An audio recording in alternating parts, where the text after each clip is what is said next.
नमस्कार मित्रांनो, तुमच्यासोबत असं कधी झालं आहे का? ट्रेडिंग मध्ये नफा दिसत असताना तुम्ही घाईघाईने प्रॉफिट बुक केला आणि नंतर स्टॉक आणखी वर गेला, किंवा तोटा होत असताना थोडं थांबूया, परत वर जाईल असा विचार करून मोठा तोटा सहन केला. जर तुमचं उत्तर होय असेल तर समस्या तुमच्या स्ट्रॅटर्जी मध्ये नसून तुमच्या भावनांमध्ये असू शकते. खरं सांगायचं तर ट्रेडिंग मध्ये यशस्वी होण्यासाठी 80% महत्व आपली सायकोलॉजी असते आणि फक्त 20% महत्वाची स्ट्रॅटर्जी असते.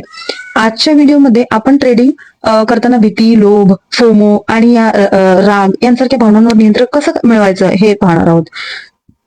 तर सगळ्यात पहिले, भावना ट्रेडिंगवर कसा परिणाम करतात. मार्केटमध्ये प्रत्येक निर्णय पैशांशी जोडलेला असतो, म्हणून भावना निर्माण होणं स्वाभाविकच आहे.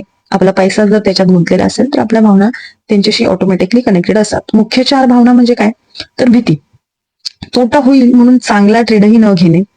लोभ म्हणजेच काय? ग्रीड, आणखी नफा मिळेल म्हणून वेळेवर बाहेर न पडणे. फोमो म्हणजे फिअर ऑफ मिसिंग आउट, इतकं लोक पैसा कमवताना पाहून उशिरा ट्रेडिंग मध्ये उडी मारणे. राग, रिव्हेंज ट्रेडिंग, तोटा झाल्यानंतर तो लगेच भरून काढण्यासाठी विचार न करता अफलातून ट्रेड घेणे. या भावना तुमच्या प्लॅन पेक्षा तुमचे निर्णय नियंत्रित करू लागतात आणि इथूनच नुकसान सुरू होते. भावना नियंत्रित करण्याचे 5 प्रभावी मार्ग आपण पाहूयात. सगळ्यात पहिला, ट्रेडिंग प्लॅन शिवाय कधीही ट्रेड करू नका. मार्केट उघडण्यापूर्वीच ठरवा की एंट्री कुठे घ्यायची, स्टॉप लॉस कुठे लावायचा, आपल्याला टार्गेट काय असणार आहे. एकदा ट्रेड घेतला की प्लॅन बदलू नका, कारण मार्केट चालू असताना भावना सर्वात जास्त प्रभाव टाकतात. नियमांवर ट्रेड करा, भावनांवर करू नका. ही सगळ्यात महत्वाची गोष्ट आणि बाब तुम्ही लक्षात ठेवली पाहिजे. तर दुसरा पॉइंट काय आहे की नेहमी स्टॉप लॉस वापरा. अनेक ट्रेडर स्टॉप लॉस न लावता ट्रेड करतात आणि ही खूप मोठी चुकी आहे, कारण त्यांना वाटतं की मार्केट परत त्यांच्या बाजूने फिरेल, पण कधी कधी एक छोटासा तोटा मोठ्या नुकसानात बदलतो, हे लक्षात ठेवा. स्टॉप लॉस हा तुमच्या भांडवलाचा सुरक्षा रक्षक आहे असं समजून घ्या. तोटा स्वीकारणे हे कमजोरीचे नव्हे तर प्रोफेशनल ट्रेडरचे लक्षण आहे. तिसरा पॉइंट काय असेल की एका ट्रेडमध्ये जास्त रिस्क घेऊ नका. जेव्हा आपण खूप मोठी रक्कम एका ट्रेडमध्ये लावतो तेव्हा भावना वाढतात, चार्ट कडे सतत बघणं सुरू होतं, लहान लहान हालचालींनाही तणाव येतो. म्हणून एका ट्रेडमध्ये फक्त 1 ते 2% रिस्क ठेवा. रिस्क कमी असेल तर मन शांत राहते, निर्णय चांगले होतात, हे नेहमी उत्तम. चौथा महत्वाचा पॉइंट, सलग तोटा झाल्यानंतर ब्रेक घ्या. मी नेहमी माझ्या व्हिडिओमध्ये सांगत असते की समजा तुम्हाला सलग 3 ट्रेडमध्ये नुकसान झालं, अशा वेळी अनेक लोक आता काही करून पैसा मिळवायचे आणि आजच मिळवायचे या भावनेने ट्रेड करतात. यालाच म्हणतात रिव्हेंज ट्रेडिंग. अशा वेळी स्क्रीन पासून दूर जा, थोडा वेळ चालायला जा, विश्रांती घ्या, नंतरच परत ट्रेडिंग करा. ब्रेक घेणे हे वेळ वाया घालवणे नाही तर भांडवल वाचवणे आहे. म्हणजे काय? पैसा वाचवणे आहे.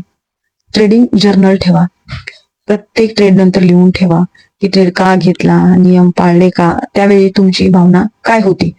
काही दिवसांनी तुम्हाला स्वतःच्या चुका दिसू लागतील आणि हाच सुधारण्याचा सर्वात जलद मार्ग आहे. आणि सर्वात महत्वाचा आता आपला मेन मुद्दा की यशस्वी ट्रेडरची मानसिकता. यशस्वी ट्रेडरची प्रत्येक ट्रेड जिंकण्याचा प्रयत्न करत नाही, ते फक्त त्यांच्या प्रक्रियेचे पालन करतात.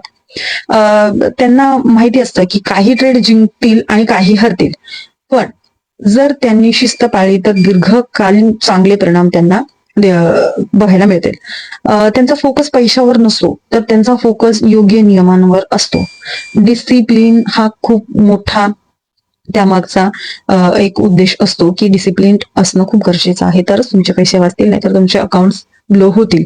तर मित्रांनो, ट्रेडिंग मध्ये सर्वात मोठा शत्रू मार्केट नाही तर आपल्या स्वतःच्या भावना आहेत. जर तुम्ही भीती, लोभ आणि राग यांवर नियंत्रण मिळवलं तर तुम्ही अधिक बहुतेक ट्रेडरांच्या पुढे असाल.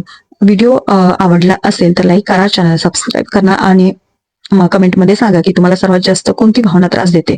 धन्यवाद. पुढील व्हिडिओमध्ये भेटूया. Happy trading, happy learning.